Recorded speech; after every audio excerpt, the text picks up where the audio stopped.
we all have nicknames, and when I decided to go into wrestling at the age of 15, my name was a little tough for my coach, and I'm in Dallas, Texas, and my coach is an old Marine, buzz hair, big, um, Marine guy, and he was just like, I'm not gonna say that.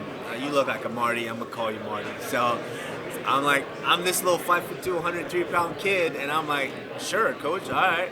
I was in there to learn, and the one thing he's failing to realize, and he's thinking it's an insult, but the reason he knows that name is because I continue to thrive and excel at what I was doing.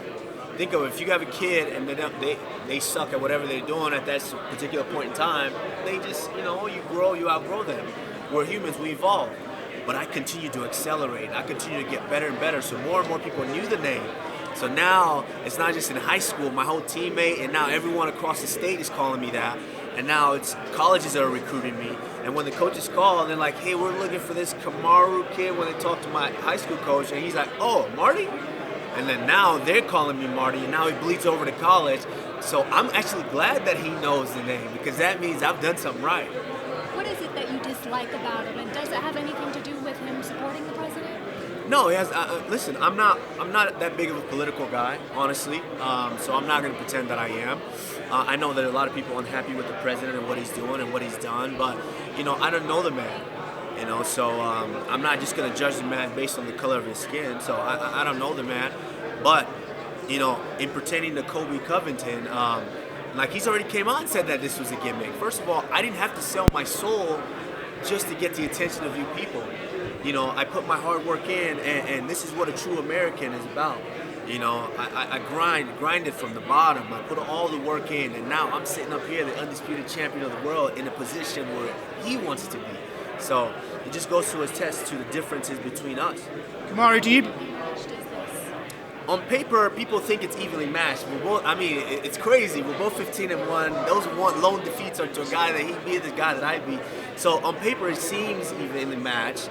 But, when these guys step in there with me, they're stepping in that cage with an African lion, and they quickly realize very soon that we're very, very different. Stamina, then, would you say is the difference maker in this fight? No, absolutely not. Like, whenever you see me get tired, I've got stamina too. It's when you step inside that octagon at that point, it's all about the mind and how you can use the mind, how you can see what's happening, how you can adapt to what's happening. He showed stamina against all those lesser guys that he's beat. I want to see that stamina when you get to fight me. Kamaru, at what point did Colby, in your mind, first really cross the line? Oh man, he's crossed the line a couple of times. But if I could really remember, because I've known of him, if I could really remember, like I said, my second professional fight he was offered to me and he turned it down. But I didn't think anything of it. I'm just a struggling fighter trying to make some money by fighting. But once we first got into the UFC, that's I guess when he started with this persona, it wasn't nowhere near to the height that it is now. But he kind of started saying a few things and about me, but nothing major. But he was only saying those because he saw a threat. He saw that I was getting the publicity, I was getting the attention that he wanted, that he longed for. So I saw him at the airport. I think it was actually in the promo, in the countdown video. I saw him at the airport and I said, oh, this guy's been running his mouth. I was fully prepared to smack him up on the airport. Fully prepared, no lie. So I said, you know what? I just want to find out who he is, because that's just who I am. I'm going to give him the opportunity. I want to find out what's going on. So I went and I sat right in front of him and I said, yo, what's going on? I'm hearing all these things. Is everything okay? And he was an extremely nice guy. Like, he was like, yeah, everything's good. He was by himself, of course. Yeah, everything's good. You got something coming up. What's up, bro? Like, 'cause we had mutual friends. And so he was so nice, he made me feel like a jerk for even thinking of smacking him up if he said anything crazy at the airport.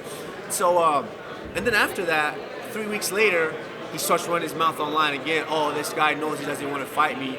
And that was the first time I really said, man, this guy's a clown, and I just, don't really care for him.